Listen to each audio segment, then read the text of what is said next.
Halo semuanya, lanjut lagi dengan yang namanya metode penelitian informatika. Nah, kali ini kita akan bahas tentang bagaimana cara merevisi gaya penulisan supaya bisa menceritakan dengan jelas.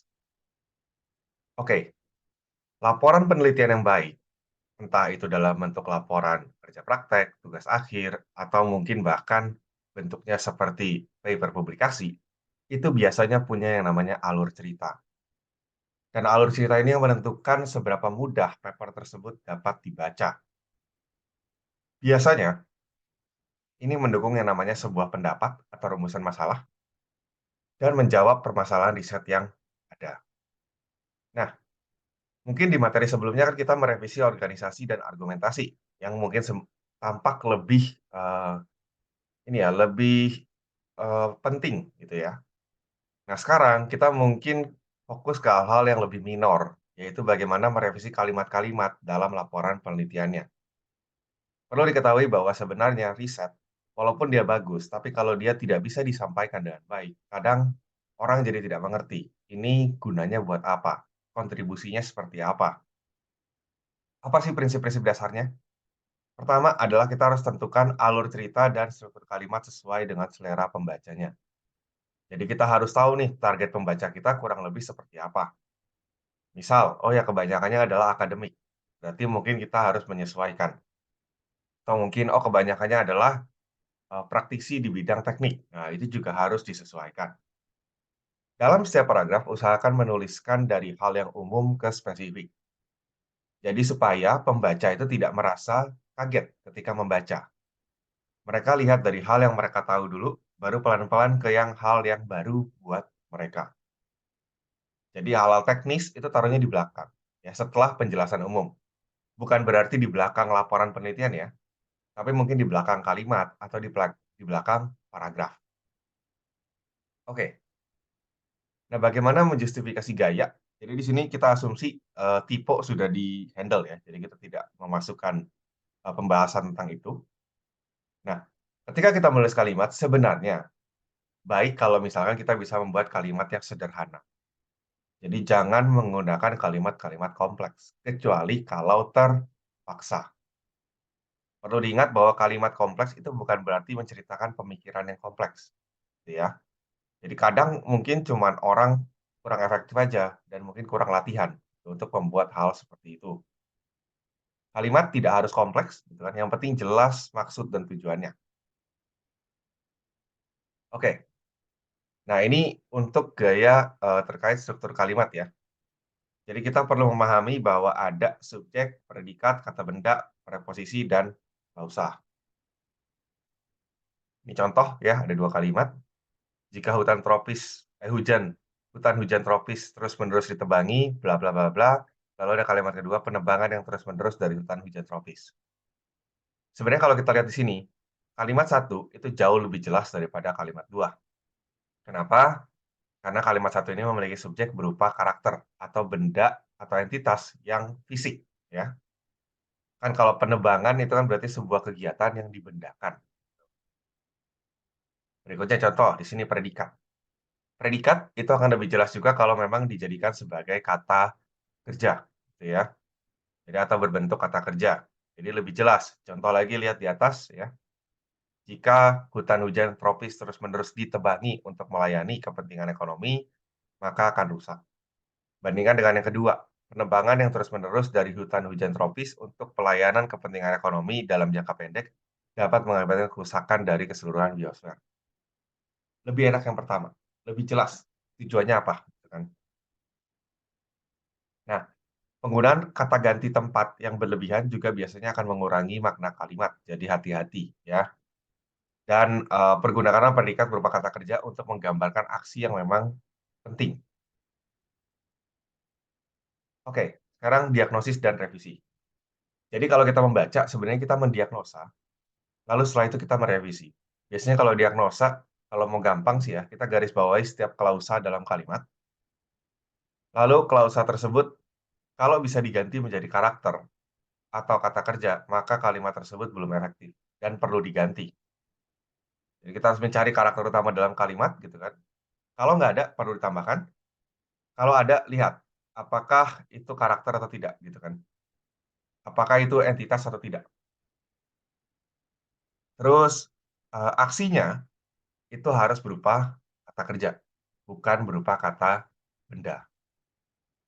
Oke, siapa dan apa yang bisa jadi karakter? Jadi karakter itu sebenarnya benda yang terlihat ya, seperti orang, organisasi, benda, gitu kan.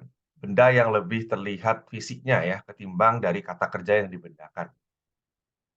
Lalu karakter ini bisa berbentuk nyata atau abstrak sebenarnya, walaupun sebagian besar itu adalah benda nyata. Kayak tadi kan hutan, hujan, tropis, gitu kan. Kalau abstrak tuh misalkan contoh organisasi, IEEE. Nah, itu adalah yang abstrak. Nah, normalisasi dari kata kerja menjadi kata benda memang mungkin diperlukan. Jadi bukan berarti harus dihindari keseluruhannya, enggak.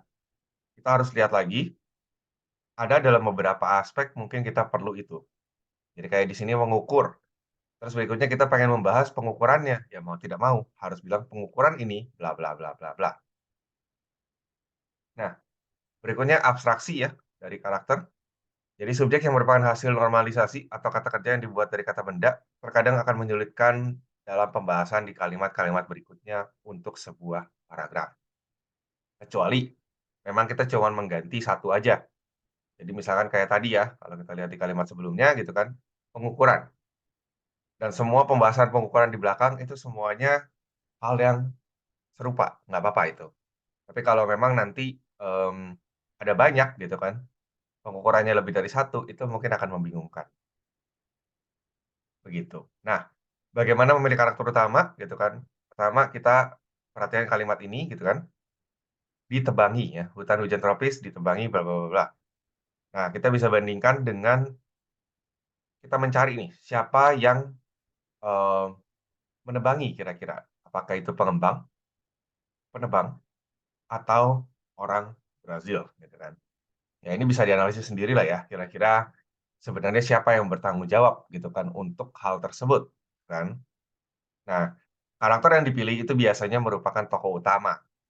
Jadi sebenarnya kalau dalam konteks ini tentu lebih ke arah decision maker-nya, siapa yang membuat decision untuk menebanginya, mungkin pengembang gitu kan. Nah itu yang mungkin kita bisa, pakai sebagai karakter utama. Nah, berikutnya adalah prinsip dari lama ke baru.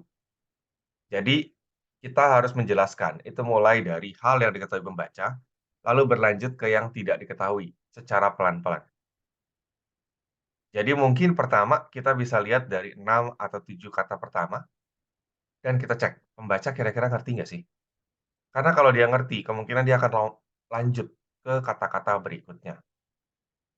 Dan mereka tidak akan menyadari kalau sebenarnya kita sudah mulai memasukkan hal-hal yang disebut dengan kompleks. Oke, berikutnya memilih antara aktif dan pasif. Nah, ini sebenarnya, tergantung ya, atau sesuai dengan kebutuhan. Jadi memang kalau kita lihat di publikasi terutama, publikasi itu kebanyakan menggunakan metode pasif.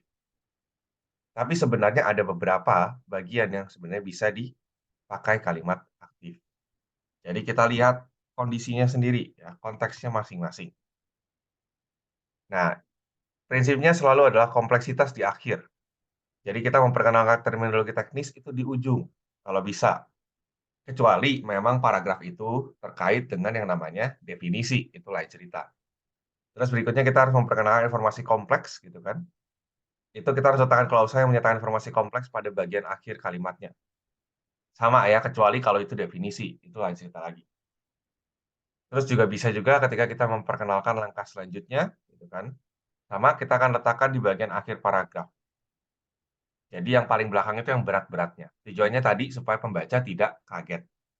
Tapi ini jangan digeneralisir kembali lagi gitu ya. Tetap format utama adalah ketika kita membuat paragraf, kalimat utamanya itu sebaiknya di depan, ya. Kalimat utamanya sebaiknya di depan, jadi mekanisme paragrafnya disebut dengan deduktif. Jadi kalau memang ternyata di kalimat utama kita perlu menggunakan istilah teknis, ya sudah, tidak apa-apa.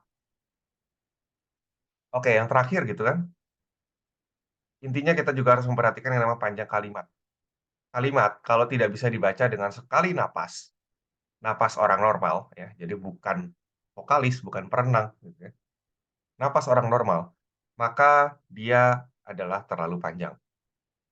Terus berikutnya pemilihan kata yang tepat. Ini kadang-kadang kalau kita di akademik, ketika kita mendapatkan revisi dan sebagainya, kadang-kadang reviewer tuh bisa lihat, "Oh ya ini kalimatnya kurang bagus, mungkin bukan itu tapi ini." Atau kadang yang umum biasanya adalah, "Oh minta dilemahkan dong ininya, apa, kontribusinya, karena terlalu overclaim," misalkan. Nah itu juga bisa. Nah juga pemilihan kata yang tajam atau yang disebut dengan tepat sasaran. Ya ini sebenarnya mirip ya dengan tepat sebenarnya. Nah, di sini nanti kita masih perlu sebenarnya, ngecek gaya penulisan, apakah konsisten, satu keseluruhan artikel.